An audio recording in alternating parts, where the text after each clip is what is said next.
ఉడికిపోయింది కదా, మిక్సీ పట్టాలి, చల్లారుతుంది.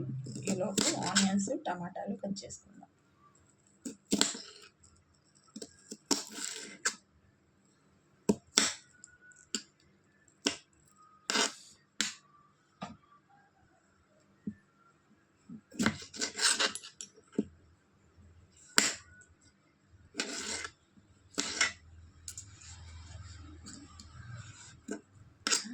కామెంట్స్ గురించి మాట్లాడదాం అన్నా కదా, మర్చిపోయాను, చెప్తానండి.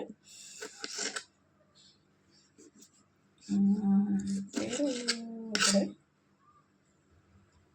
విక్కీ గారు అంటున్నారు, మా సార్ చేతిలో పెట్టేసేయండి, వంట చేసేస్తారా అన్నారు. మీ సార్ చేతిలో పెడితే వంట కాదు, అది అలాగే ఉంటుంది 4 రోజులు అయినా సరే. ఎందుకంటే ఆయనకి కాఫీ టీ పెట్టుకోవడమే రాదు, వంట ఒకటే తక్కువ.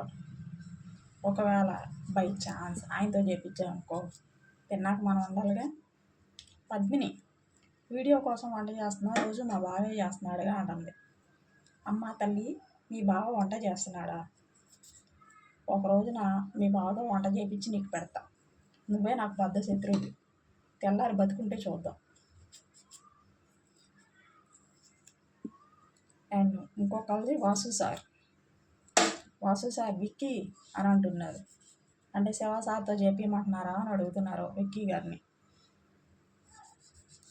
అండ్ చెర్రీ గారు ఆయన ఏం కామెంట్ చేశారు, సార్ మీకు ఎంత కష్టం వచ్చింది అంట. నా వంటలో తినలేక ఆ సార్కి కష్టం వచ్చిందంట. మగజాతి ఆనమొత్యం అంట. ఆయన బాధ అది. నా తమ్ముడు వంశీ, అక్క మీకు ఎంత కష్టం వచ్చింది అక్క అంటున్నాడు.